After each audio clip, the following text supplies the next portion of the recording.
Hello, I'm Penny Thornton and welcome to my astrology channel.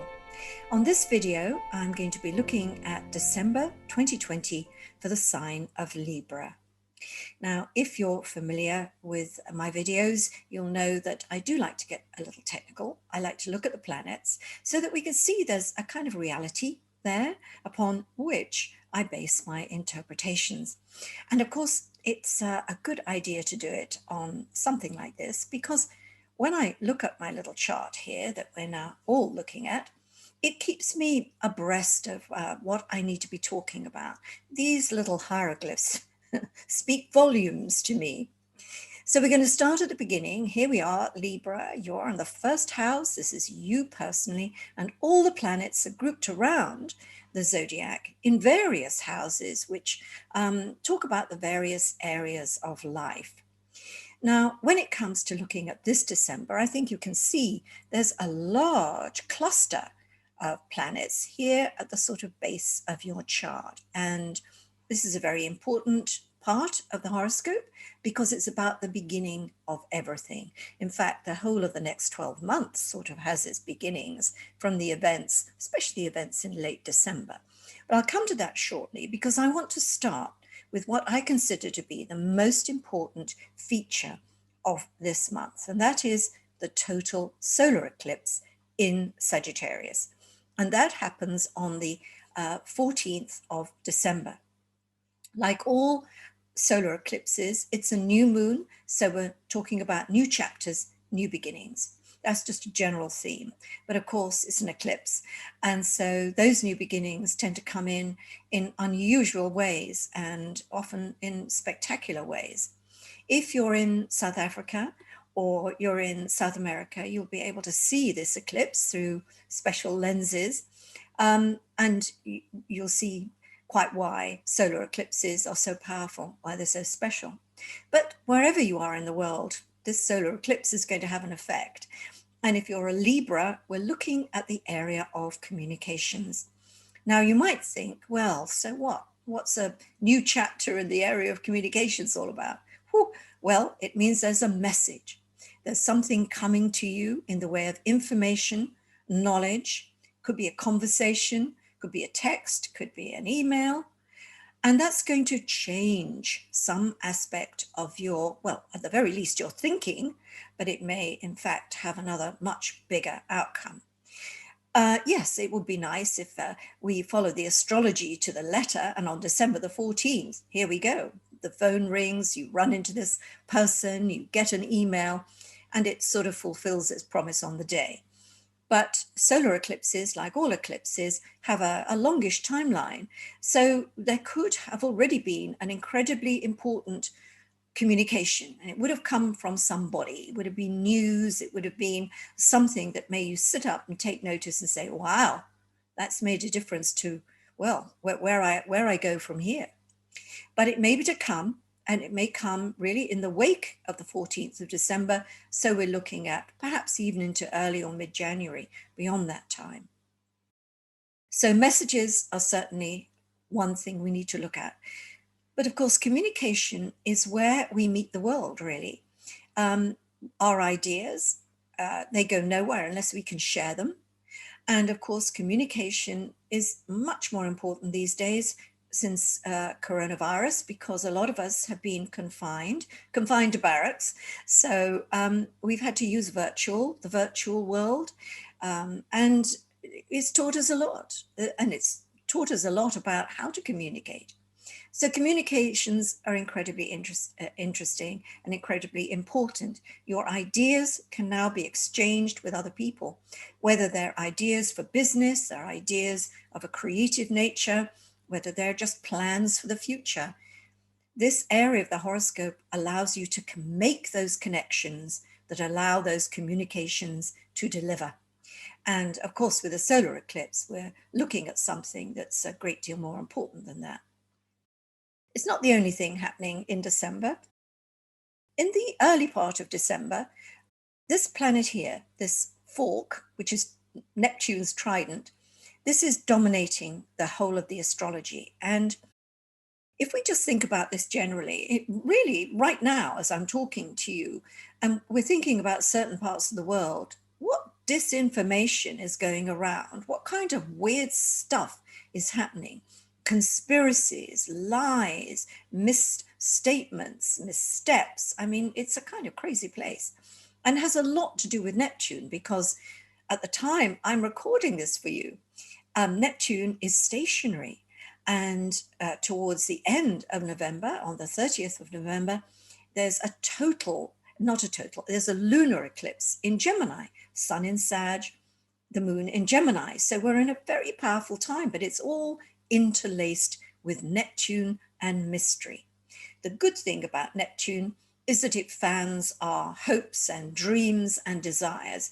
And we've got to have dreams, and we've got to have big dreams. And Neptune certainly helps us make those dreams and ensures that we have them so we can build them. That's a good thing. Neptune also gives us our finer emotions, so we are more compassionate. We are more attuned to other people, maybe even a little bit more psychic about things. And we can certainly make close, emotional, loving connections with people thanks to a very, very strong Neptune influence.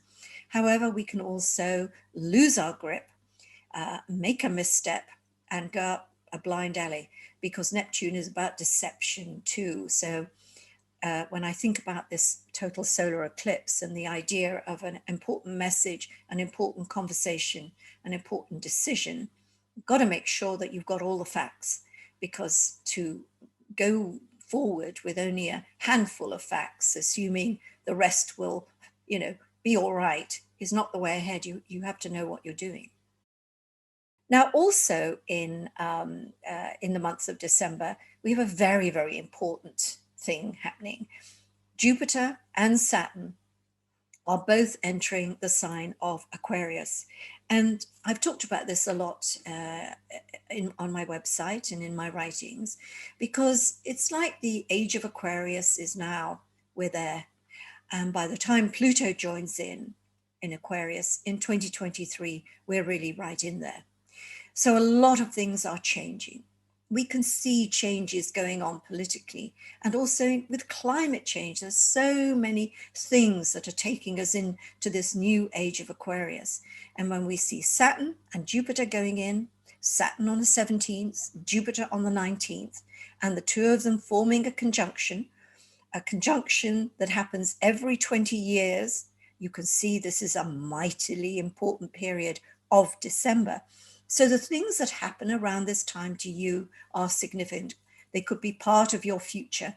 They are telling you something that you're going to need to use, that's going to be an important function. And the moon also takes Saturn into Aquarius. So there's a feeling sense here as well. And Libra, you're an air sign. So you're a sign that thinks, and you've got concepts, and you like to analyze things and discuss them. And actually, the moon is all about feeling. So your guiding light really to events around this time is this: how do I feel about them? And that's going to give you your answers. I'm going to be talking about what Jupiter means in this area of your horoscope, and Saturn. I'm going to be talking about that in my year ahead forecast, which will be available on my website towards the very end of December. But broadly speaking, this is the creative center of your horoscope. So we're looking at becoming a parent, becoming a grandparent, a godparent, an aunt, an uncle, or we could be looking at things to do with creative endeavors. So your signature, your parentage will be of a paper, of a particular endeavor, an entrepreneurial venture. So your name will be on it, your branding will be on it. And that's quite a long process. It isn't there just for, the couple of days in December. Is going to be part and parcel of a 2 to 3 year process. That's really important. Also on the 21st, the day of the Jupiter-Saturn conjunction, the Sun moves into Capricorn. And that means it's at the very base of your horoscope. So we're in the area of home and family, the foundations of life. and the foundations of the future, which is why I started by talking about this area, the horoscope being the beginning of everything, endings and beginnings. And the important thing about this area is not just that there might be a lot going on within the family circle or to do with your home itself. And given that we're coming up to Christmas, there's probably quite a lot of things being put together, even if it's not the same kind of Christmas as usual. There's all those things that we do. We reach out to people, we feel we need to be near our nearest and dearest. So there's a lot of activity here, certainly from the 21st onwards. But what's also important about this Christmas week is Mars, which is going to be angling Pluto. This is the final aspect Mars is going to make before it leaves your area of relationships, moves elsewhere. And if for the last 6 months you felt you've been on some kind of warpath, or maybe it's other people who've been on the warpath and you've been on the receiving end of that, it's really been Mars going through this 7th house. It's made life very aggravating and very frustrating. And you may have felt that you'd maybe lost some battles or maybe had some run-ins with people that didn't really end very well. But now with this final aspect, Mars to Pluto, we're sort of looking at the final thing. That's it. You don't have to go through that again. But it is important to go through it nonetheless. So we might be looking at, something I've mentioned to one or two of the other signs, this idea of the elephant in the living room.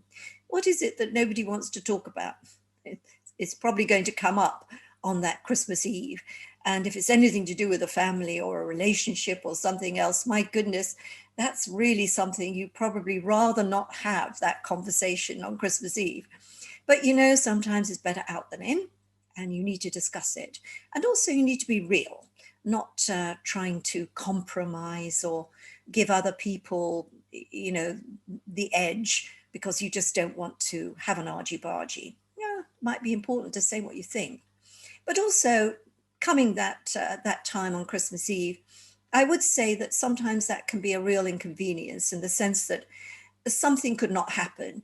Maybe you've got problems in the kitchen, or maybe something else has gone wrong with devices and machines that you need. So it's important to have backup. So especially if you've got Christmas festivities going on, please, please, please have some backup plans. And then when things go slightly pear-shaped, you can say, it's all right. I've already thought ahead, and here's this instead. Okay. Finally, last thing I want to talk about is this, the full moon. Moon in Cancer, Sun in Capricorn, the life direction axis of your horoscope. And I'm going to come back in the room to talk about this because I've said to a lot of the signs, because I think it's so interesting to have a full moon at the very end of the year, because it really does draw a line under the year. It's like, that's it. It's gone. It's done. And as we know, through November, we got news of the vaccine, and there's a lot of hope that in 2021 we'll be through this fog of the coronavirus and getting into a life that gives us more freedom and many other compensations for what we haven't had in 2021. So I think that final full moon is a lot about reflections, and not just on the things that we lost or we didn't have or went wrong, but really the things that actually turned out and the things that we learned, the things we're going to take with us into 2021, because this is going to be a new year. It is going to be very different from the one that went before it. And so the idea of sewing things up and putting them to bed is a really important process at the end of this year. So thank you for watching, and I look forward to speaking to you again on my next monthly, and of course on my twice monthlies, which tend to follow the cycle of the new moon and the full moon. Bye for now.